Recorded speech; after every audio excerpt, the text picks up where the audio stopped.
Bonjour les amis, bonjour à tous. J'espère que vous allez tous très bien. Et pour ce nouveau voyage, je vous invite à me suivre au cœur de l'ordre du Temple, à la rencontre de ces valeureux moines guerriers qu'étaient les Templiers. Leur histoire commence sur la Terre Sainte et sur les routes du pèlerinage qui conduit à Jérusalem. Nous sommes en 1119, la poussière du désert se mêle à l'odeur de la pierre chaude, et les pèlerins s'aventurent sur des routes infestées de brigands, car même si la première croisade a reconquis la ville sainte, rien n'est encore sécurisé et rien n'est vraiment encore sûr. Il y a des hommes, des femmes, des marchands qui sont dépouillés, enlevés, massacrés. En Europe, la nouvelle circule. On meurt sur la route des lieux saints. Et c'est dans cette ambiance de crainte et de sang que survient un homme qui va changer l'histoire. Cet homme, c'est Hugues de Pint.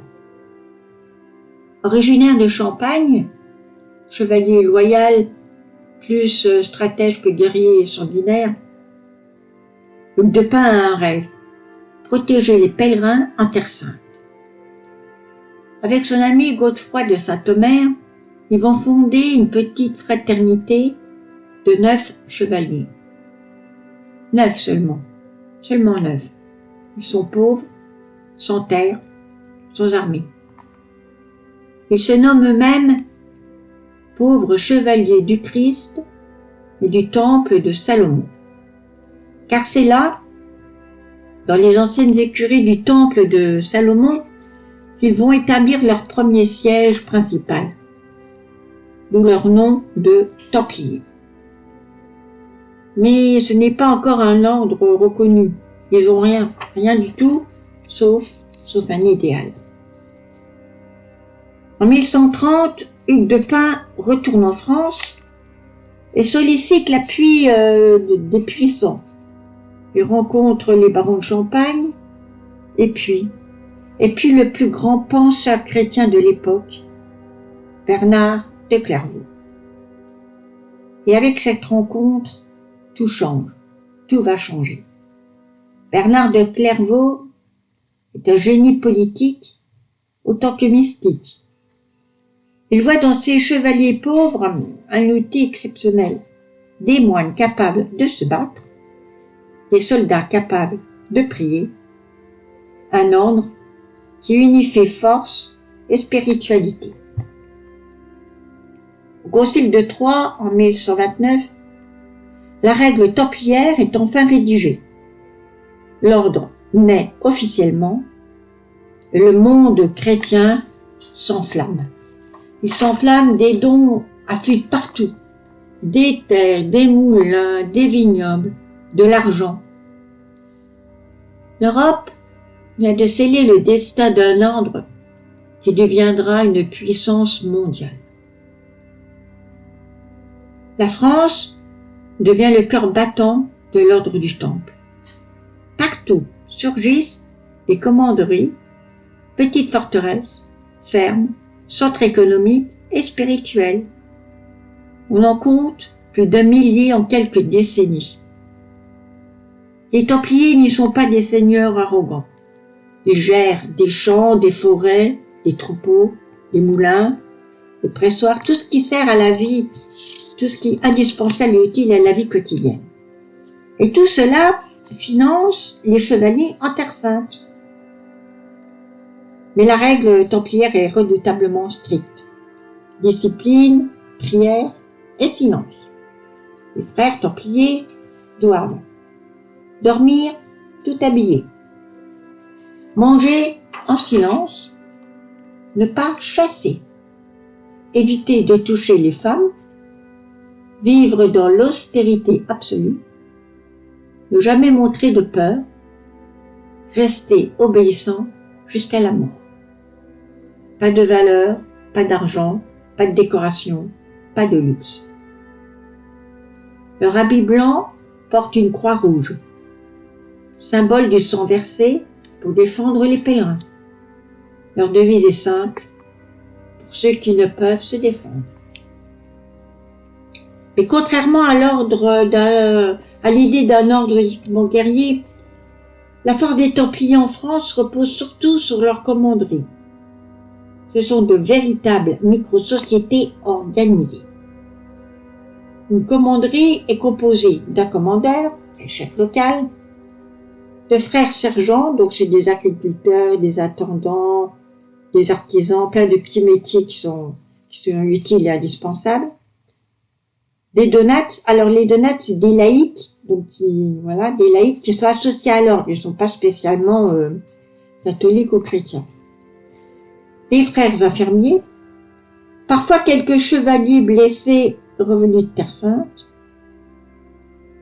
Et leur rôle est surtout de gérer les récoltes, de stocker les réserves, produire du vin, des céréales, de la laine, d'organiser le commerce et d'entretenir les infrastructures que les routes, les ponts, les moulins, de distribuer l'aumône. Et c'est là que l'ordre devient respectable. Parce que les Templiers, ils aident vraiment et réellement la population. C'est un ordre qui protège les faibles. Car les Templiers ne sont pas seulement des guerriers ou des banquiers. Ils sont aussi extrêmement présents dans la vie rurale de chacun. Ils offrent protection des terres, des prêts modestes pour ceux qui en ont besoin, de l'assistance durant les famines, du travail rémunéré, la sécurité contre les brigands, des soins dans leurs infirmeries et éventuellement le rachat de prisonniers. Et les paysans voient en eux des seigneurs justes, souvent plus doux et moins durs que les barons locaux. La commanderie est un lieu sûr où le travail est stable, les taxes raisonnables et la justice est beaucoup moins violente et beaucoup plus juste. Mais ce qui commence à déranger, c'est leur puissance financière qui commence à dépasser celle des rois. Car les Templiers, ils inventent une forme précoce du système bancaire international.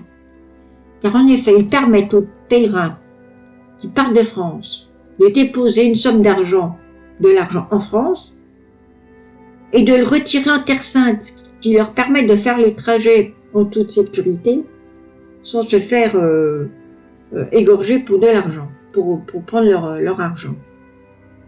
Ils protègent aussi les biens des nobles qui sont partis en croisade, ils gardent les trésors royaux, et surtout, ils prêtent de l'argent et des grosses sommes aux couronnes d'Europe. Et cette puissance financière, elle impressionne. Elle impressionne et elle inquiète. Elle inquiète surtout un roi. Le roi Philippe IV, dit Philippe le Bel. Philippe le Bel est puissant, froid, autoritaire et dépensier. Dépensier et très endetté.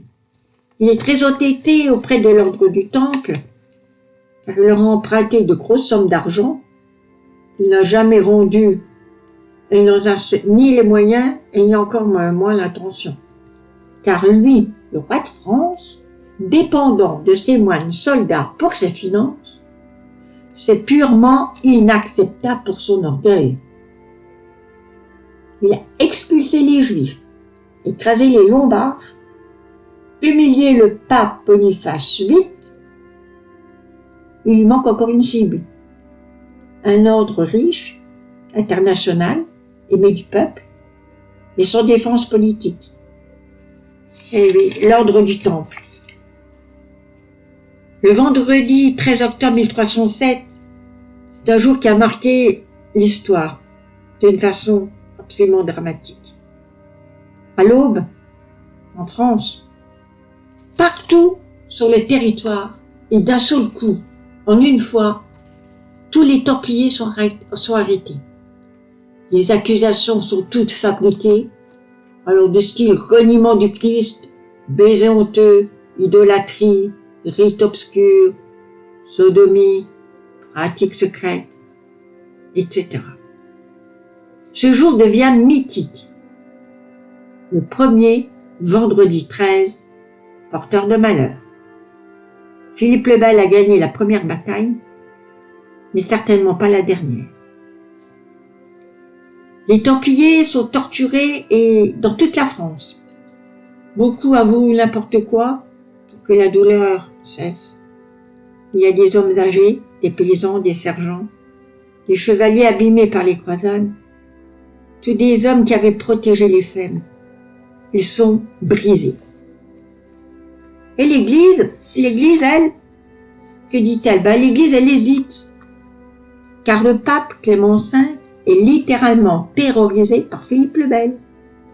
Il finit donc, sous la pression, par dissoudre l'ordre en 1312. Bien sûr, sans jugement, sans preuve et sans enquête. C'est l'une des plus grandes injustices de l'histoire. En 1314, Jacques de Molay, le dernier grand maître de l'ordre du Temple, est arrêté et condamné à être brûlé vif. Il refuse de faire ses faux aveux et il marche droit vers le bûcher sans tremper. Et devant la foule, il prononce les mots qui marqueront les siècles.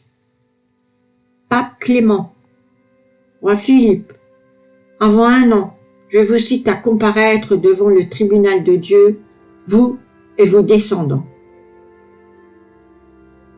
La fumée s'élève, le feu crépite, le dernier maître s'éteint. Quelques mois plus tard, en avril de cette même année, le pape Clément V meurt, suite, dit-on, d'une infection. Puis en novembre, donc toujours quelques mois après, de cette même année, c'est le roi Philippe le Bel qui meurt. Des suites, dit-on, d'un accident de chasse. Et puis, les uns après les autres, ses 3 fils. Ils laissent aucun héritier. Ils décéderont très jeunes, donc n'auront pas eu le temps de régner beaucoup et de laisser des héritiers. Et là, la lignée capétienne s'effondre. La dynastie n'existe plus. Les écrivains, les historiens appelleront cette série de morts et cette période la période les rois maudits. La question se pose, coïncidence ou malédiction? Mais le trésor et c'est aussi les fuites et tout ça, ça va donner naissance aussi à un mythe. Un mythe parce que lorsque les soldats de Philippe le Bel frappent aux portes des commanderies, tout semble perdu. L'ordre est complètement disloqué, il ne reste plus rien. Mais plusieurs rumeurs traversent les siècles. Tous les Templiers n'ont pas été capturés. Les frères Templiers auraient été prévenus et auraient fui avec le trésor. Et des navires du port de La Rochelle auraient disparu mystérieusement la veille de cette rafle. Certains Templiers trouveront refuge en Écosse et d'autres au Portugal, où le roi Denis va les protéger et va créer l'ordre du Christ, où ils reprendront leurs fonctions. Car le trésor, c'est pas seulement de l'or. Le trésor, c'est aussi des lettres d'échange, des preuves écrites, des archives financières, des plans et des savoirs secrets et de construction, des reliques et des manuscrits sacrés. L'ordre, officiellement dissous, pourrait avoir survécu sous d'autres noms, invisible, mais toujours vivant dans le savoir et la transmission.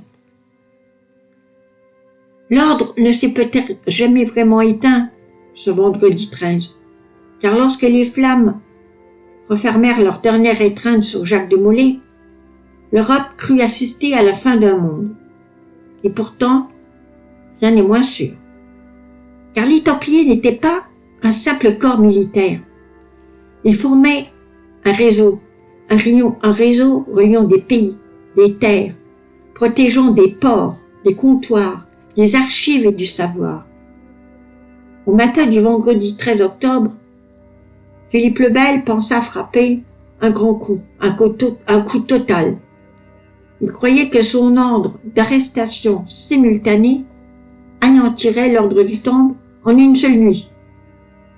Mais ce qu'il déclencha ce jour-là dépassa son ambition.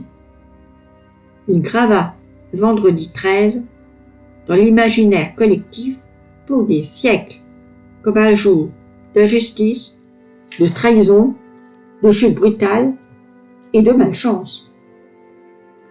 Au fil des siècles, le vendredi 13 a acquis une vie propre. Pour beaucoup aujourd'hui, c'est un jour de malchance. Pour d'autres, un jour de chance, selon la culture, la superstition ou le hasard personnel. Mais peu savent que ce jour tire son origine d'un événement historique précis, réel et dramatique. La rafle des Templiers par Philippe le Bel. Une tragédie réelle qui a marqué l'imaginaire collectif avant même d'être transformée en superstition. Pourtant, dans notre monde contemporain, des films, des séries télé, des livres, des publicités, tout cela, il s'inspire du vendredi 13, souvent comme un symbole de peur ou de danger. Mais leurs auteurs ne connaissent ou ne mentionnent jamais la véritable origine historique. Ainsi, cette date est devenue à la fois mythe et superstition. Et elle nous rappelle que l'histoire influence encore notre quotidien, parfois sans que nous le sachions. Alors peut-être que les Templiers ne sont jamais morts. Peut-être qu'ils ont simplement changé de nom. Peut-être même qu'ils veillent encore, quelque part, sur un trésor que nul n'a jamais pu trouver. Un trésor fait de savoir, de secrets et de mémoire. Et si leurs ennemis ont porté la couronne, l'histoire, elle, a retenu autre chose. Les rois ont été maudits, les Templiers, eux, sont devenus immortels. Voilà les amis pour ce petit voyage au cœur de l'ordre du Temple. J'espère que cela vous a plu. Bon, je suppose que beaucoup connaissez l'histoire des Templiers, mais je trouve que de temps en temps, remettre un peu l'histoire en avant, l'histoire de ces pauvres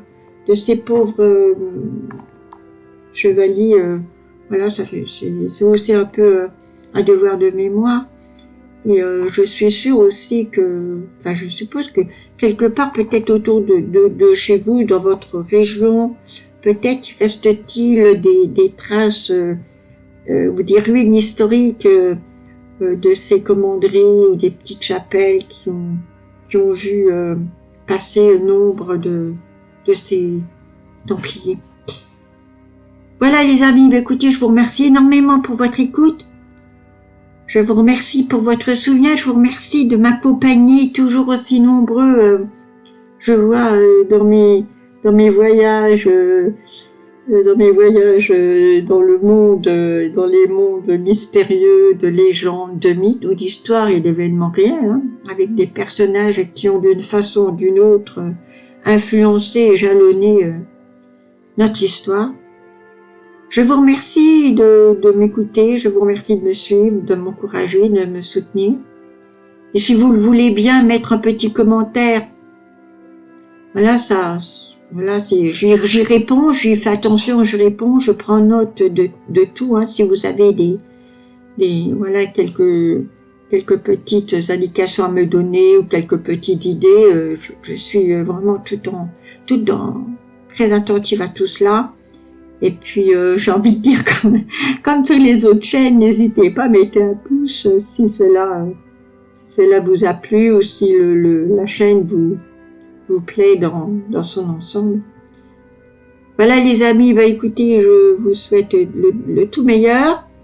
Prenez bien soin de vous, prenez bien soin de votre vie, prenez bien soin de tous ceux que vous aimez, c'est très important. N'oubliez pas de garder vos lanternes à portée de main car nous allons encore beaucoup voyager dans les couloirs du temps et de l'espace. Et je vous dis à très vite et à très bientôt pour de nouvelles aventures. Au revoir les amis, à très vite.